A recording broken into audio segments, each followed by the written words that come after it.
जय हिंद सभी स्टूडेंट को मेरी तरफ से प्यार भरा और दिल से नमस्कार। और आप भी एसएससी एमटीएस की तैयारी कर रहे हो तो आपके लिए बहुत बड़ी खुशखबरी है। पहली चीज़ तो ये है कि आपके एग्ज़ाम के बारे में जो डेट आई है वो आई है 30 अक्टूबर से लेकर 14 नवंबर तक आपका पेपर होने वाला है एसएससी एमटीएस का। तो आपको डेट मिल चुकी है, तो अब आप तैयारी में लग जाएं। और आज का जो पहला क्वेश्चन रहेगा वो आपके सामने आ चुका है। इससे पहले एक बार लाइक, शेयर और सब्सक्राइब कर लेना आप ही के YouTube channel all exam class को, जो कि आपके 25 में 25 दिलवाने का दम रखता है। तो पहला क्वेश्चन आपके सामने देखिए। निम्नलिखित में से 1837 में पहली बार ब्राह्मणी लिपि को समझा गया था। किसने समझा था ये आपको बताना है। यहाँ से आपका उत्तर बन जाता है ऑप्शन है जेम्स प्रिंसेप। ठीक है बच्चों, एक बार वीडियो को लाइक जरूर कर दे। अगला क्वेश्चन क्या कह रहा है, मुगल शासक अकबर किस वर्ष कश्मीर पर अधिकार किया था। कहां पर किया था, कश्मीर पर अधिकार किया था उसने। ठीक है, तो क्या होगा आपका उत्तर यहाँ से, क्या 1572, 1576, 1581 या 1586। तो आपका उत्तर होगा 1586, ऑप्शन डी बिल्कुल सही हो जाता है। क्वेश्चन नंबर 3, भू राजस्व के लिए स्थायी बंदोबस्त प्रणाली किसके द्वारा लागू किया गया था। ठीक है, ये बताना है। तो आपका उत्तर होगा लॉर्ड कॉर्नवालिस। ठीक है, ऑप्शन यहाँ से ए बिल्कुल सही और सटीक उत्तर इसमें बन जाता है क्वेश्चन 3 का। क्वेश्चन 4, भारत की 2011 की जनगणना के अनुसार भारत की दशकीय विकास दर लगभग कितनी थी, यह बताना है। तो 17.7%। ठीक है, कितनी वृद्धि हुई है, 17.7% वृद्धि हुई है। भू आकृतियों और उसकी उत्पत्ति के अध्ययन को क्या कहा जाता है। तो जल विज्ञान, जलवायु विज्ञान, मृदा भूगोल या भू आकृति विज्ञान। तो कौन सी है, तो आपका उत्तर होगा ऑप्शन डी, यानी भू आकृति विज्ञान। क्या है, भू आकृति विज्ञान। ठीक है, ये आपको याद रखना है। अगला क्वेश्चन देख लेते हैं क्या कहता है। अरावली पर्वतमाला भारत के निम्नलिखित में से किस राज्य से होकर नहीं गुजरती है। इसका कहने का मतलब 3 राज्यों से तो गुजरती है और एक से नहीं गुजरती है, जैसे कि गुजरात, राजस्थान, महाराष्ट्र या हरियाणा। तो आपका उत्तर यहाँ से क्या होगा, जैसे आपको पता होना चाहिए कि ये कहाँ से नहीं, महाराष्ट्र से नहीं गुजरती है, सिर्फ ये 3 से गुजरती है और सर्वाधिक होती है ये राजस्थान के अंदर। ठीक है, क्या होती है, सर्वाधिक। ठीक है, कहाँ है, राजस्थान में। यह भी आपका यहाँ से एक क्लियर क्वेश्चन हो जाता है। ठीक है, अगला क्वेश्चन देख लेते हैं। निम्नलिखित में से कौन सी अंडमान निकोबार द्वीप समूह की एक जनजाति है, यह बतानी है आपको कौन सी है। क्या होगा इस क्वेश्चन का उत्तर, फुलानी, एयूस या जारवा। तो आपका उत्तर होगा जारवा, ऑप्शन सी बिल्कुल सही हो जाएगा।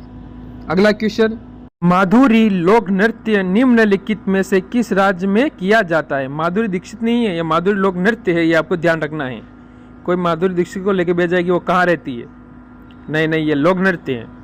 किस राज्य के अंदर किया जाता है ये बताना है आपको, जैसे उत्तर प्रदेश, हरियाणा, उत्तराखंड या तेलंगाना। तो आपका उत्तर होगा ऑप्शन डी, यानी तेलंगाना बिल्कुल सही हो जाता है। यहाँ से अगर हम तेलंगाना की राजधानी देख लें तो क्या होगी, हैदराबाद। क्या बन जाती है राजधानी, हैदराबाद। ठीक है, अगले देख ले, उत्तराखंड की आपको पता है देहरादून है। इसके बाद हरियाणा की देख लें, हरियाणा की हो जाएगी चंडीगढ़, क्योंकि बीच में जगह नहीं थी ना इसलिए मैंने नहीं लिखी, तो मैंने बोल के बता दिया आपको। अब उत्तर प्रदेश की हो जाती है, क्या होती है उत्तर प्रदेश की, लखनऊ। आप मुस्कुराइए, आप लखनऊ में है, क्या बात है, क्या बात है, क्या बात है, क्या बात है, ठोक के लाइक करेंगे, क्या बात है। अगला क्वेश्चन, कल्ला मंडलम कल्याणी कुट्टी अम्मा नृत्य शैली की एक भारतीय शास्त्रीय नृत्यांगना थी, उसका नाम क्या था, यह बताना है। कथक, ओडिसी, सत्रिया या मोहिनी अंटम। तो आपका क्या होगा यहाँ से उत्तर, ऑप्शन ए, बी, सी या डी। तो आपका उत्तर होगा यहाँ से ऑप्शन डी, मोहिनी अंटनम। ठीक है, ऑप्शन डी बिल्कुल सही हो जाता है इस क्वेश्चन के अंतर्गत। कथक नृत्य के प्रतिनिधित्व बिरजू महाराज निम्नलिखित में से कौन से घराने से जुड़े हुए थे। रायगढ़ घराना, जयपुर घराना, बनारस घराना या लखनऊ घराना। मुस्कुराइए, आप लखनऊ में हैं, क्या बात है, क्या बात है, क्या बात है, क्या बात है, मजा आ गया। लखनऊ कहाँ है, अरे उत्तर प्रदेश की राजधानी है रे, सुन तो रहे हो सब, सुन लो, सिलेक्शन हो जाएगा सुन लोगे तो। ये हो जाएगा लखनऊ घराना। ऑप्शन आपका यहाँ से डी बिल्कुल सही होगा। ठीक है, अगला क्वेश्चन आपके सामने आने से पहले एक बार वीडियो को लाइक कर दें, शेयर कर दें और चैनल को सब्सक्राइब करके बेल आइकन को ऑन कर दें। भारतीय संविधान के लिए अनुच्छेद के तहत सार्वजनिक नियोजन के मामले में अवसरों की समानता की गारंटी प्रदान की गई है। कौन सा अनुच्छेद? अनुच्छेद 16 बिल्कुल सही है। ऑप्शन आपका ए बिल्कुल एकदम क्लियर हो जाएगा। निम्नलिखित में से कौन सा मानव गतिविधि एवं सभ्यता के प्राक ऐतिहासिक काल का सही कला अनुक्रम है? वो होगा पुरापाषाण, मध्य पाषाण और नवपाषाण। ऑप्शन आपका ए बिल्कुल सही हो जाएगा। भारत में सूखा प्रण क्षेत्र कार्यक्रम किस पंचवर्षीय योजना की अवधि के दौरान शुरू किया गया था? चौथी, सातवीं, पांचवी या छठी योजना? तो आपका उत्तर यहाँ से होगा चौथी पंचवर्षीय योजना। ऑप्शन आपका ए बिल्कुल सही और सटीक उत्तर इस क्वेश्चन में बन जाता है। क्वेश्चन नंबर 14, जनसांख्यिकी संक्रमण को निम्न में से किसके रूप में वर्णित किया गया है? तो आपका उत्तर यहाँ से क्या बन जाता है? और बन जाता एक समय के बाद समाज की जनसंख्या में परिवर्तन की एक प्रक्रिया। ऑप्शन डी बिल्कुल सही होवे है। प्रतिध्वनि सुनाई देती है जब परावर्तन पृष्ठ का क्या होता है? आयत कम होता है, क्षेत्रफल अधिक होता है, क्षेत्रफल कम होता है या आयत अधिक होता है? तो ये क्वेश्चन आपको देना पड़ेगा कमेंट में उत्तर। कमेंट का मतलब समझ गए? अरे समझ गए कह रहे? समझ गए होंगे। क्यों? क्योंकि ये HW रहेगा। क्या रहेगा? HW, यानी उत्तर आप मेरे को कमेंट करके बताओगे, जिससे कि आपकी तैयारी का पता चलता रहता है। कपड़ों को साफ करने में साबुन सहायक होता है, क्योंकि किस कारण से साबुन सहायक होता है? अरे वो होता है यह विलय का पृष्ठ तनाव कम कर देता है। ऑप्शन आपका यहाँ से डी हो जाता है। एम्फीबियन पौधों को निम्नलिखित में से किस समूह में रखा जाता है? क्या होगा आपका उत्तर? अरे सुन तो रहे हो रे कि लाइक भी कर रहे हो, शेयर भी कर रहे हो, सब्सक्राइब भी कर रहे हो। बायोफाइटा। ठीक है, ऑप्शन आपका ए बिल्कुल सही हो जावे है। अगला क्वेश्चन, निम्नलिखित राज्यों में से किस एक में केबुला मजाओ का राष्ट्रीय उद्यान स्थित है? ठीक है, कौन सा राज्य? सिक्किम, नागालैंड, मणिपुर, अरुणाचल प्रदेश। उगते सूर्य का राज्य, यहां से होगा आपका मणिपुर। ऑप्शन आपका यहां से सी बिल्कुल सही हो जाता है।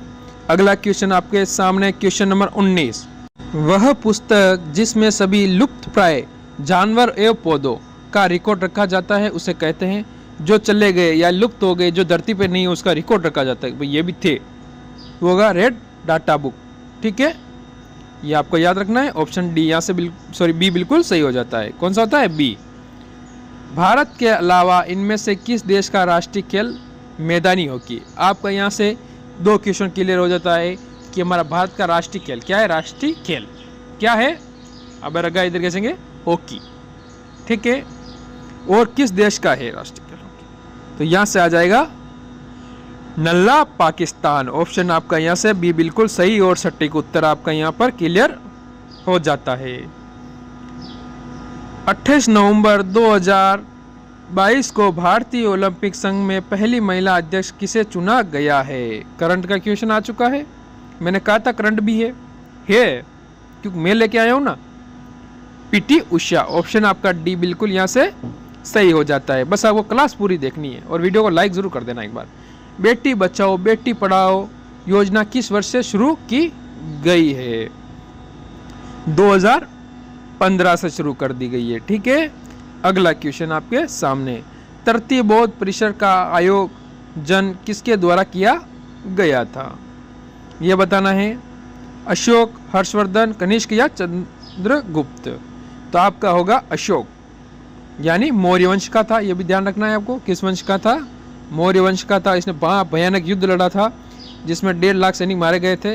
वो युद्ध आप मेरे को कमेंट करके बताओगे। उसका नाम है कलिंग का। कब लड़ा था? पंच सिद्धांतिका पुस्तक निम्न में से किसकी रचना है? क्या नाम है उसका? वाराहन मिहिर। ठीक है, ऑप्शन आपका यहाँ से बी बिल्कुल सही और सटीक उत्तर बन जाता है। आज का लास्ट और अंतिम क्वेश्चन 25वां। पृथ्वी के वायुमंडल में अनुमानित रूप से कितने प्रतिशत आर्गन हैं? फिर कमेंट करेंगे आपके कितने सही हुए, कितने गलत हुए। तो यहाँ से होगा ए, ऑप्शन 1% बिल्कुल सही हो जाएगी। ठीक है, तो कितने सही हुए ज़रूर कमेंट करके बताएं। अच्छी लगी हो तो धीरे से लाइक कर दे, किसी को पता ना चले, पड़ोसी को। इसी के साथ जय हिंद, जय भारत।